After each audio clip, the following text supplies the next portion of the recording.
Assalamu alaikum, dear viewers. This is Aisha Qureshi, and welcome to my channel Immersive English. Today, I feel honored and privileged to talk about one of the most well known writers of all times, whose plays have been read, reproduced, and staged infinite times throughout the world, who ruled over the hearts of billions of people decades over decades. You're right, viewers. I'm talking about William Shakespeare, perhaps the greatest writer ever lived.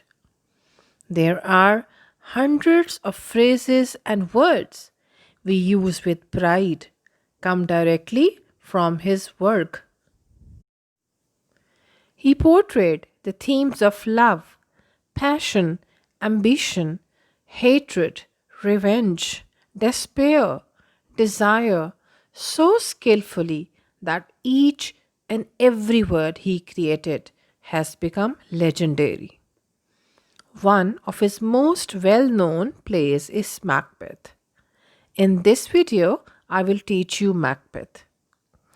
I will do its paraphrasing, explain you the literary devices used in it, its theme, and writing style.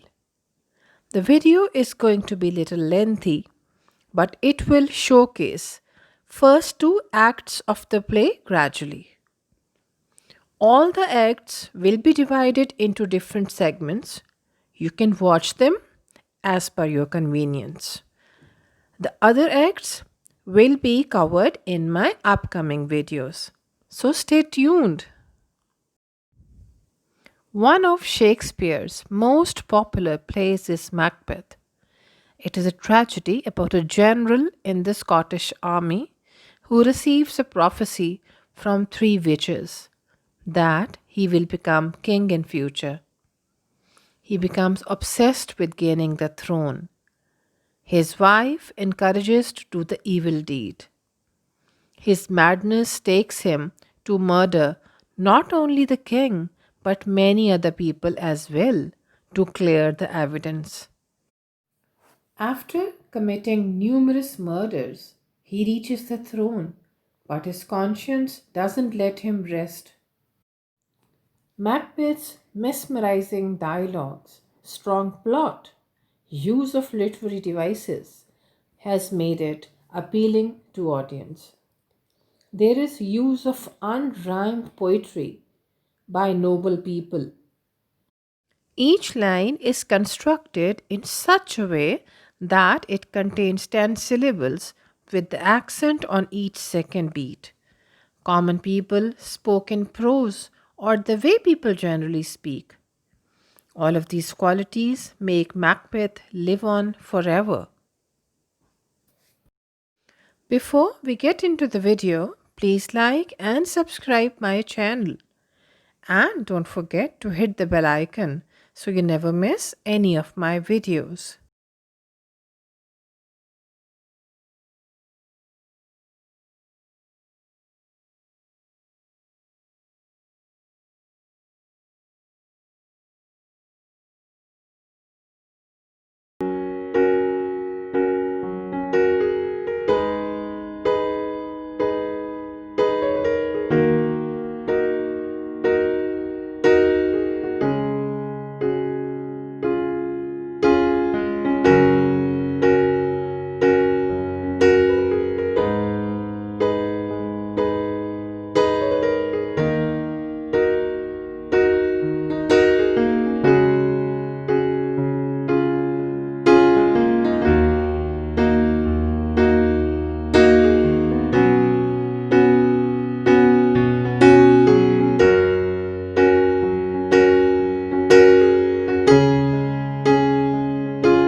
Before I start reading and explaining Act 1, I think it's really very important to understand the setting in Act 1 of Macbeth.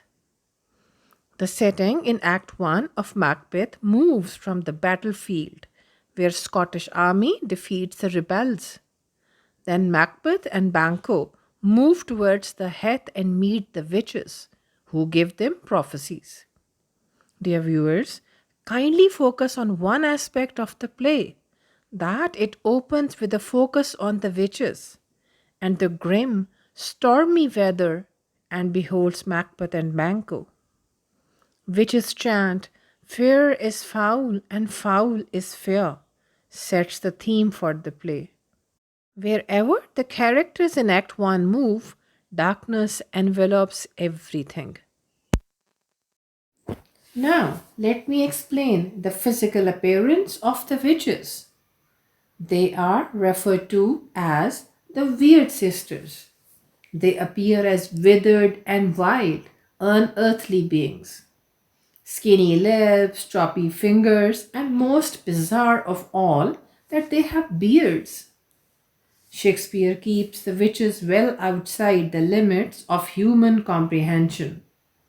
They are sly and devious, using riddles to give Macbeth a wrong sense of security.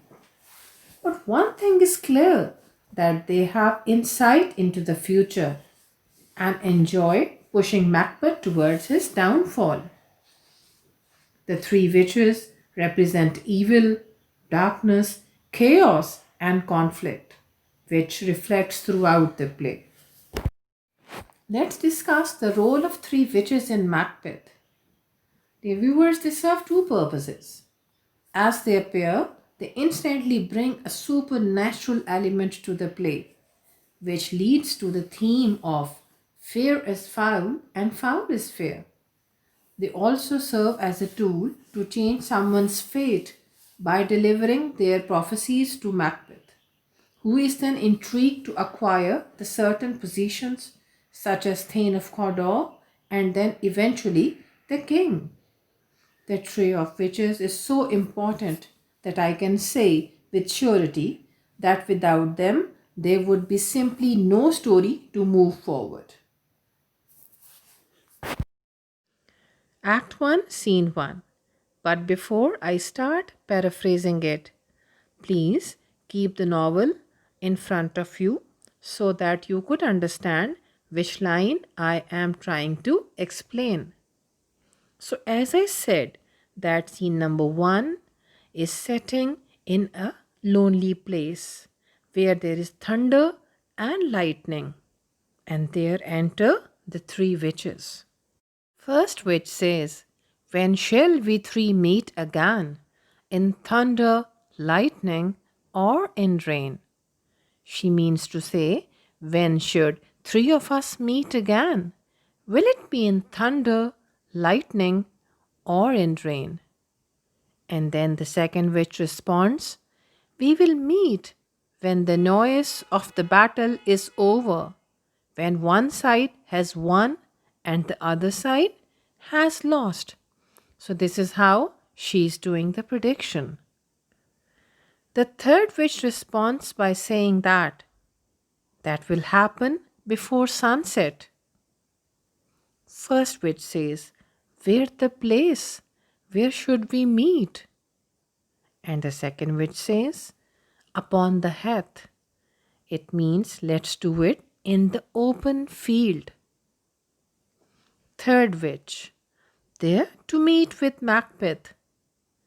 And the first witch responds, addressing her cat, "I'm coming, Graham Malkin." Second witch, "My toad, Paddock calls me." And then the three witches hear the call of their spirit, which look like animals. One is a cat and other a toad. The third witch addresses to her spirit, "Anon," means "I'll be right here." And then finally all of them chant together, "Fear is foul and foul is fair. Hover through the fog and fill the air. It clearly means let's fly away through the fog and the fill the air. And that is how they exit. Scene number 2. It is setting at a camp near Forres. King Duncan, Malcolm, Donalbain, Lennox, with attendants, meeting a bleeding sergeant.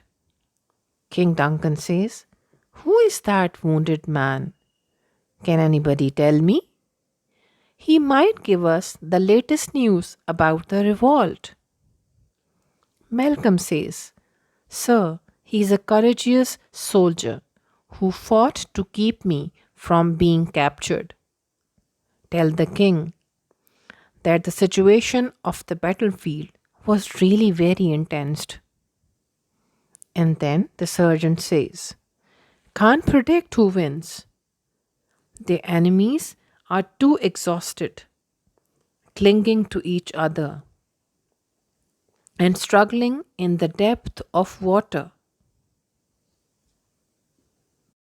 The Irish army seemed to win the battle, but luck and MacDonald were together weren't strong enough. Valiant Macbeth, mocking at luck, reached towards MacDonald World and split him open from his navel to his jawbone, then hanged his head upon the castle walls. Hearing this, King Duncan praises the bravery of Macbeth. Then Sergeant says, "Like the violent storm always comes as spring appears, our success against MacDonald World added more problem.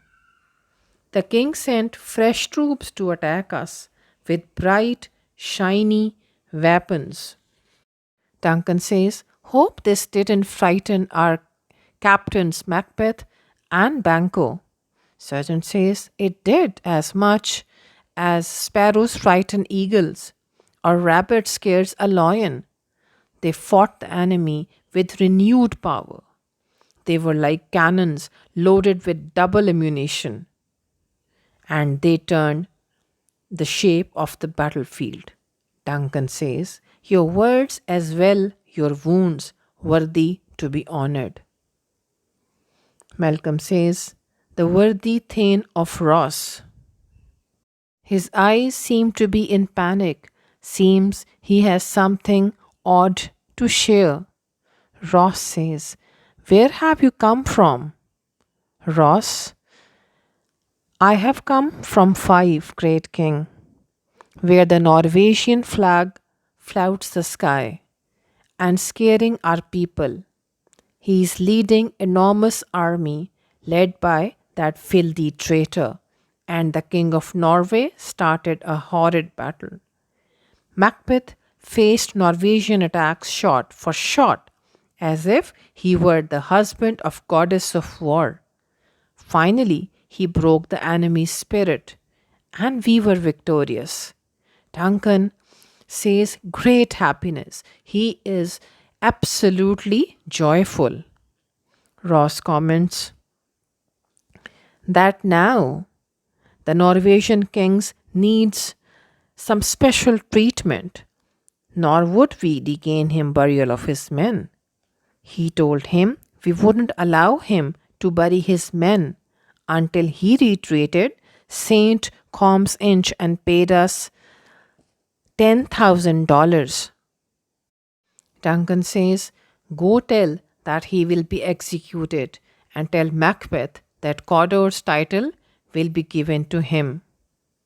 Ross says, "I will see it done." Duncan, "The Thane of Cawdor has lost what the noble Macbeth has won." With this, dear viewers, Witch's first prophecy has proven to be right. Scene 3 is setting at a heath near Forres. This scene is really very important as it sets the plot. Macbeth and Banquo meet the three weird witches. There's thunder and lightning and Enter the three witches. First witch, where have thou been, sister? Second witch answers, I was killing pigs. Third witch, and you, sister? The first witch tells the story of her meeting with the sailor's wife. A sailor's wife had chestnuts in her lap and munched and munched and munched away at them. The witch said, Give me one. The fat woman said me to stay away. She said that her husband has sailed to Aleppo as captain of the ship called the Tiger. The witch was so angry that she said that she would turn her into a tailless toad. The second witch said, I'll give you a wind to sail there. First witch, how nice of you. The third witch said, and I will give you some more. First witch, I myself have control of all the winds. The first witch says in complete anger that she has control of all the winds. And every direction the sailors would sail, she would blow him away. He will never sleep. He will live a cursed life for 81 weeks. He will waste away in agony. The first witch says that she can make his ship disappear, but she would make his journey very, very unpleasant. Second witch is so curious, she says, Show me, show me. And then the first witch comment, who was drowned while trying to return home. While they were talking about the sailor and his wife, they hear the drum. Third witch, with curiosity, a drum, a drum. Macbeth has come. Then all of them, the three witches, hand in hand, say this thing in chorus, dancing together in circle, smooth travelers over the sea and land. So dance round and round, 3 times to yours and 3 times to mine, and 3 times again to make up 9. While they were chanting, enter Macbeth and Banquo. Noticing such weird thing, Macbeth says to Banquo, and look at the beautiful words, ladies and gentlemen, so foul and fair a day I have not seen. It means I have never seen a day that was so good and bad at the same time. And here the meaning of this verse, so foul and fair, comes very clear. Banquo says, How far is it to forest? And then suddenly he notices the witches and he wonders, What are these? But I see them standing here on earth. Can you answer me? As you have put a peculiar finger on your lips. You appear to be women, but beard on your face deny that. What kind of creature are you? First witch says, All hail Macbeth, hail to you, Thane of Glamis. And then the second witch says, All hail Macbeth, hail to thee, Thane of Cawdor. Third witch, All hail Macbeth, thou shalt be the future king. Banquo, dear Macbeth, why are you so amazed and scared of nice things that they are saying? You have greeted my friend with honors and predicted a bright future waiting ahead. After hearing all of these prophecies for Macbeth, Banquo says, You have made me speechless, but you did not give me any prediction. Tell how things will turn out towards me. I don't seek your favors and neither afraid of your hatred. On hearing that, the third witch says, Hail! And comment the first witch, You are lesser than Macbeth, but also greater. Second witch also says, not so happy as Macbeth, yet much happier. And then comes a third witch who predicts that his descendants will be kings, though he will not be one. First witch, Banquo, and Macbeth all hail. After saying all that, the witches they are preparing to leave. But Macbeth is completely stunned, and then he asked them, wait, you did not explain me everything. I want to get more information. Yes, I am the Thane of Glamis, as I inherited it from my father, Senil, who is no more. But how can I be the Thane of Cawdor, as he is alive, and he is rich, strong, and influential? And be the king is even more impossible. Tell, where did you get this information from? And why you stopped us at the desolate place with this prophetic greeting? I command you to speak. But witches do not stop. They vanish, leaving them quiet, amazed, and completely disturbed. Banco, the earth has bubbles, as just the water has, and these are of them. Where have they gone? Why have they disappeared? Macbeth says, into the air, as breath into the wind. Then it would be nice, showing his regret. Banquo answers, what such things here as we do speak about? Did they come from heaven, or they belong to this world? Macbeth tells him, your children shall be the kings. Banquo reminds him that you shall be the king.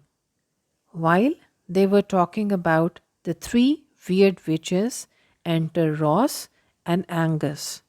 They have brought a good news from the king. Ross says, the king is overjoyed to hear the news of your success, Macbeth. Whenever he hears the tale of your courageous acts in battlefield, he becomes proud and overjoyed.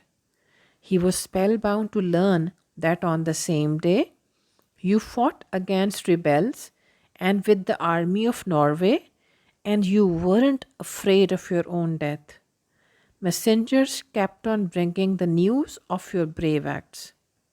Angus, the king has sent us to give you his gratitude and bring you to his court immediately. Your real reward won't come from us. Ross informs them, King Duncan wants to give you reward worthy to suit you. He instructed me to call you Thane of Cawdor. So hail the Thane of Cawdor. The title belongs to you. Banquo is stunned. What can the devil speak true? Macbeth answers, why Thane of Cawdor? He is still alive. Angus answers them, the man who was earlier the Thane of Cawdor, still alive, but he has been sentenced to death, and he deserves to die. I'm not sure, but he sided with rebels and he fought with both of enemies. But as per his sentence, he has confessed and he has been finished.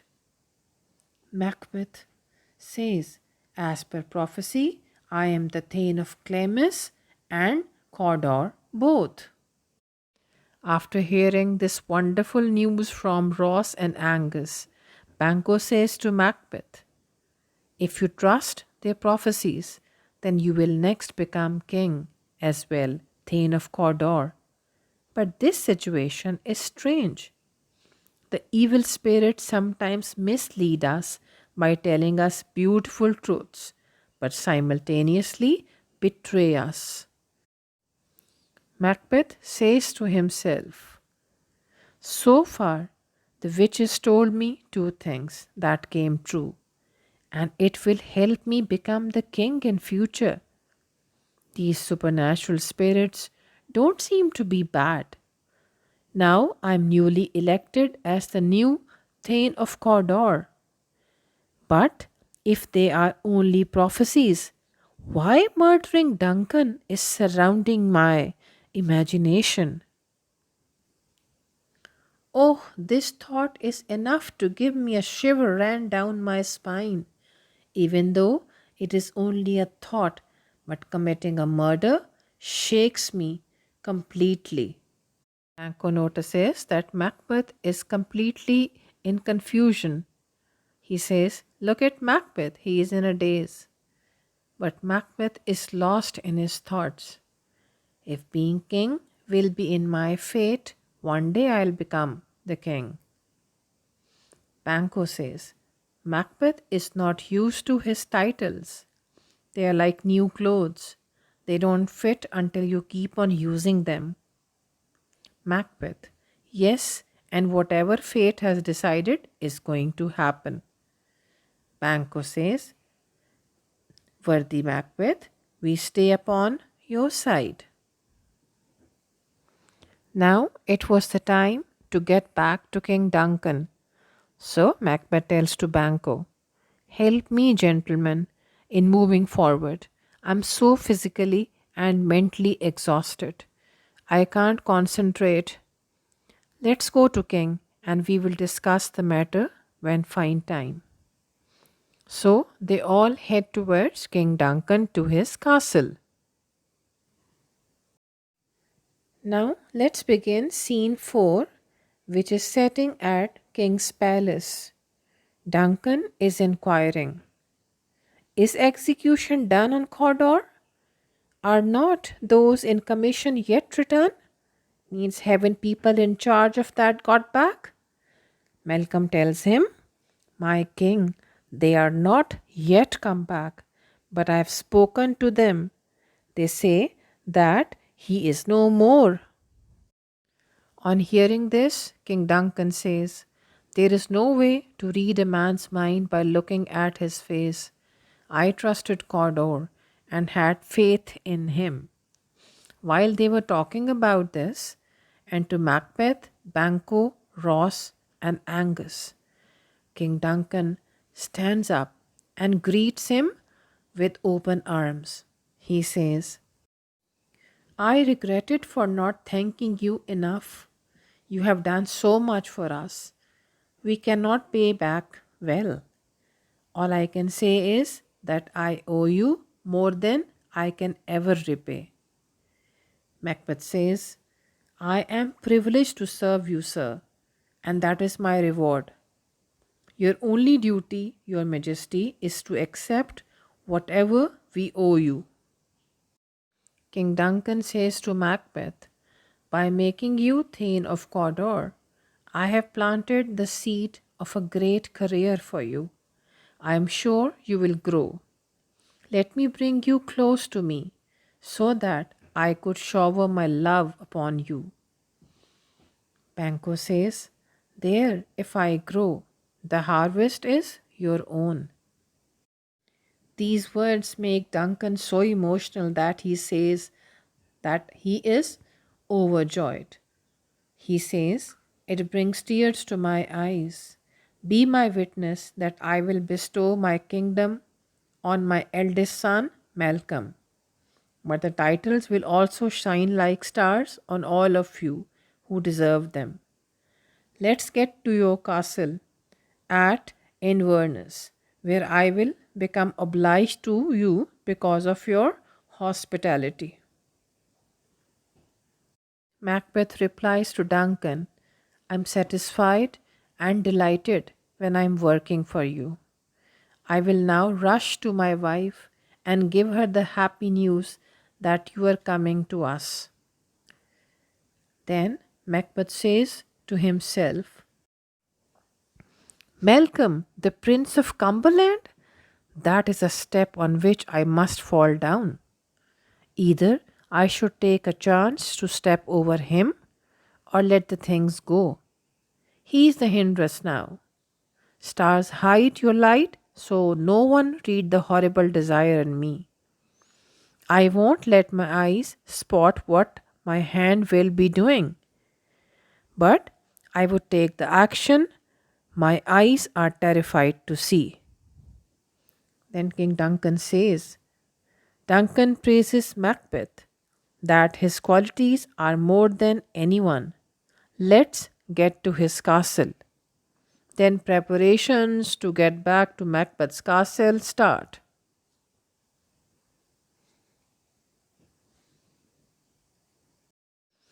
Scene 5 is setting at Macbeth's castle. Macbeth has written a letter to Lady Macbeth, which she is reading. The witches met me on the day of my victory in war. I knew they could give me prophecy of future. While I was about to ask them more, they vanished. While I was spellbound, I received the news of becoming Thane of Cawdor. This was the news the three sisters gave me, along with the King of Scotland. You are the closest to me, dear wife, and I should tell you this. Keep it as a secret, and goodbye. Lady Macbeth is completely intrigued. She says herself, talking about her husband, You are Thane of Cawdor, and Thane of Glamis, and future king, but you are too kind to take any brave actions. It is your nature that you cannot use any ill means. Get back home so I could persuade you. While she was lost in her thoughts, entered a messenger with the news that king was coming. Somehow, Lady Macbeth could not believe her ears. She asked the messenger, Are you serious? Is Macbeth with the king? Oh, I think he informed me so that I could make preparations. Now, Lady Macbeth is completely lost in her thoughts. She says to herself, So the messenger is out of breath, like a hoarse raven as he informs me about King's arrival. And here he will surely die. Come, spirits who aroused evil thoughts, make me like a man. Fill me from head to toe with evil and cruelty. Thicken my blood, clog my veins, so I don't feel sympathy. No kindness, no mercy should be shown to the king. She then invites evil demons so that they could come and direct her to evil path. Come, thick night, and surround the whole place. Come, sharp dagger, so that nobody can see the wounds that you would give to the king. Then enter Macbeth, and to greet him she says, Great Glamis, worthy Cawdor, you will sooner be greater than these titles. Your letter has transported me from this world to another. I feel future is already here. Macbeth informs his wife that King Duncan was soon to arrive. Lady Macbeth asked, When would he leave? Macbeth said, The next day, as he purposes. Macbeth's face was completely pale and haggard. Lady Macbeth notices it and she says, Your face tell weird stories, and people will read it like a book. But to deceive people, you should act as you are doing something else. Means pretend you are innocent, pure. Greet the king with open arms, with sweet tongue. He is coming, so let's take good care of him. Let me prepare for tonight's feast, because tonight will change every night and day for the rest of our lives. Meet him in pleasant mood. If you appear troubled, it will arouse suspicion. Leave rest to me. Scene 6 is setting before Macbeth's castle. King Duncan is entering happily with Malcolm, Donalbain, Banquo, Lennox, Macduff, Ross, Angus, and other attendants. He is so delighted to be Macbeth's guest. He comments that this castle has a pleasant smell that appeals to his senses. Then Banquo says, the fact that this summer bird, the house martin, builds his nest here proves how inviting the breezes are. There is no single corner in this castle walls where this bird has not nested. As per my knowledge, he settles and mates where the air is the sweetest. Then Lady Macbeth comes to welcome King Duncan. King Duncan says, look, here comes our honorable hostess. Sometimes the love my subjects bring me is inconvenient, but I still accept it as love.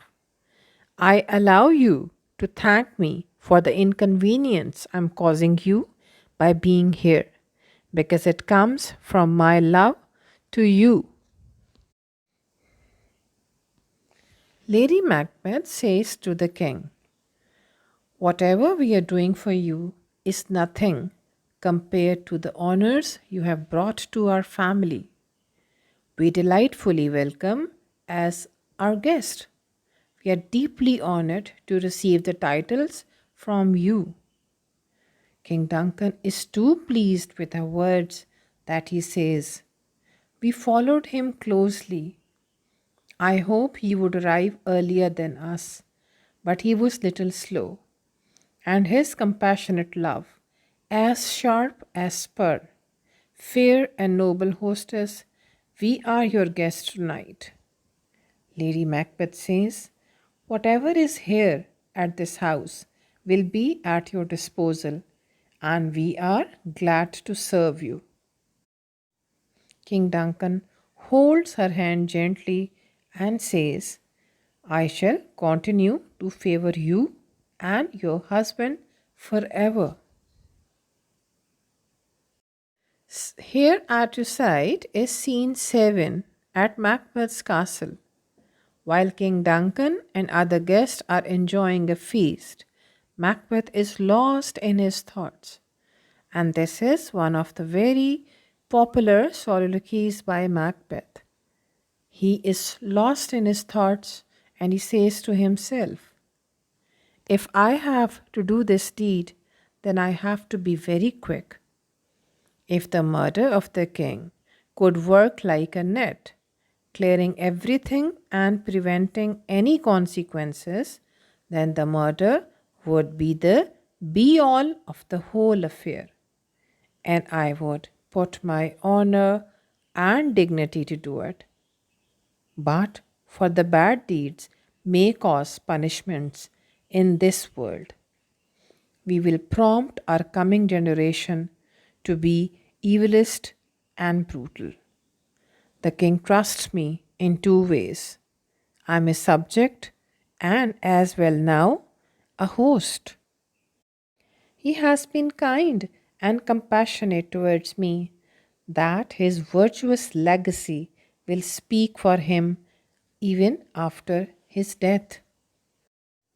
Like the angels played trumpet protesting against the injustice of his murder, like an innocent newborn baby, pure and sinless, and angels which are winged on invisible horses through the air to spread news of horrifying deed to everywhere, in all directions. People will shed a flood of tears that will drown the wind like a horrible downpour of rain. While he was lost in his thoughts, Lady Macbeth enters, and Macbeth asks her if he has taken the dinner. She says that he was asking about you. Macbeth is too disturbed. He shares his feeling with his wife and he says, we can't proceed with the plan. He has honored me. People respect me. I want to enjoy good reputation. Lady Macbeth is absolutely furious at this. She says, "Were you drunk earlier when you courageous enough to commit the murder?" Macbeth, still apprehensive, says, "What if we fail?" Then Lady Macbeth answers, "If we have courage, we won't fail. The tiresome journey must have made him weary. I'll get his two servants drunk so much that their memory will go up in smoke through the chimneys of their brains. When they will be in deep sleep, wouldn't we be able to assassinate Duncan? And very smartly, we will lay all the blame on the drunken servants." Macbeth likes the idea and he says, "May you only give birth to male children, as your fearless spirit should create nothing that is not masculine. Once we cover the servants with blood and use their knives to do the deed, nobody will suspect us." Lady Macbeth is happy that her husband is motivated to commit the murder. She says to him, "Nobody would think someone else was involved. We will pretend we are deeply sorrowful at the merciless assassination of King Duncan." Macbeth responds, "Now I'm all geared up, and I will use all energy to do the crime. Now you go and pretend that you are a kind host. Hide your evil desire with a fake, pleasant face." This we end with Act 1. Hope you understood it. Do ask me in case of any query. Inshallah, I will soon teach you other acts of Macbeth in my coming videos. Till then, keep practicing. Stay blessed. Allah Hafiz.